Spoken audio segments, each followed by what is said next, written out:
Hello प्यारे बच्चों, मैं आशा करता हूं कि आप लोग खुश होंगे और अच्छे से पढ़ाई कर रहे होंगे। तो यहाँ पर देखिएगा, अध्याय 3 दो चर वाले रैखिक समीकरण युग्म का लघु उत्तरीय प्रश्न फर्स्ट टाइप वाला है, जो कि 2 अंक का है। तो 2 अंक वाला प्रश्न का तीसरा क्वेश्चन जो है यहाँ सॉल्व करने जा रहा है। तो आप लोग देखिएगा तीसरा क्वेश्चन किस तरह से है।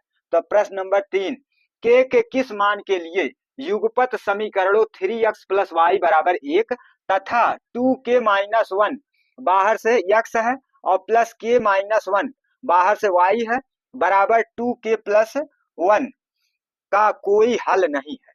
तो यह कोई हल नहीं है का कंडीशन यहाँ पर लगाएंगे। तो कोई हल नहीं है आपका तीसरा कंडीशन है, जिसमें कि पहले दो बराबर होते हैं और बाकी जो है तीसरा बराबर नहीं होता है। तो यहाँ आपके सामने है कौन सा कंडीशन, कोई हल नहीं वाला, कोई हल नहीं का कंडीशन है। यहाँ पर आप देख सकते हैं। तो कोई हल नहीं वाले कंडीशन में क्या कहा जा रहा है कि a1 बटा a2, क्या कहा जा रहा है कि a1 बटा a2, हल में लिख देते हैं, हल a1 बटा a2 बराबर b1 बटा b2 और बराबर नहीं है किसके, c1 बटा c2 के, कोई हल नहीं की स्थिति में। तो अब यहाँ पर आप जो है क्या करेंगे कि इसका k का मान जो है हम इन दोनों को हल करने से ही प्राप्त कर सकते हैं, क्योंकि इसमें जो है बराबर नहीं है का संबंध है। तो इसका मतलब यहाँ पूर्ण रूप से मान प्राप्त हो जाएगा। तो यहाँ a1 क्या होता है, पहले समीकरण के x का गुणांक a1, इसका मतलब 3 हो गया a1 का मान 3, और a2 जो है दूसरे समीकरण के x का गुणांक। तो दूसरे समीकरण के x का गुणांक क्या है, 2k-1, इसका मतलब a2 का मान 2k-1 होगा, -1 होगा।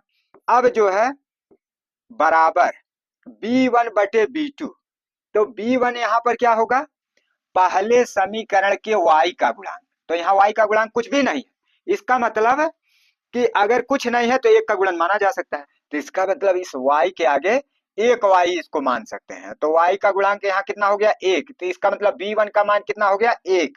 तो b1 के जगह पर 1 लिखेंगे। अब जो है बटे में b2 दूसरे समीकरण के y का गुणांक अर्थात k-1। तो यहाँ b2 के जगह पर लिखेंगे k-1। अब इन सभी या अब इन दोनों को हल करते हैं। तो देखिए k1 माइनस 3 का गुणा 3 में करते हैं, अरे k1 माइनस 1 का गुणा 3 में करते हैं। तो 3 कोष्ट में k-1 और 2k-1 का गुणा 1 में करते हैं, तो बराबर हो जाएगा 1 और कोष्ट में 2k-1 हो गया। अब इसके आगे आप देखिएगा किस तरह से हल करना है। तो अब हम इसको हटा भी सकते हैं क्योंकि इसकी जरूरत खत्म हो चुकी है। तो अब हम जो है इधर 3 का गुणा k में करते हैं, तो यह कितना हो जाएगा, 3 का गुणा यदि हम k में करते हैं तो 3k हो गया, तो यहाँ 3k हो गया। अब 3 का गुणा -1 में करते हैं तो -3 हो गया। अब बराबर 1 का गुणा अगर दोनों में करते हैं तो कोई अंतर पड़ेगा नहीं, 2k-1, क्योंकि 1 गुणे 2k तो बराबर 2k होगा। और फिर जो है 1 गुणे -1 तो -1 होगा, प्लस माइनस का गुणा माइनस होता है, -1 हो जाएगा। अब यहाँ देखा जा रहा है कि 3k इधर ज्यादा है, तो उधर वाला k इधर ले आएंगे, इधर 3k है, उधर वाला 2k इधर लाएंगे, -2k हो गया।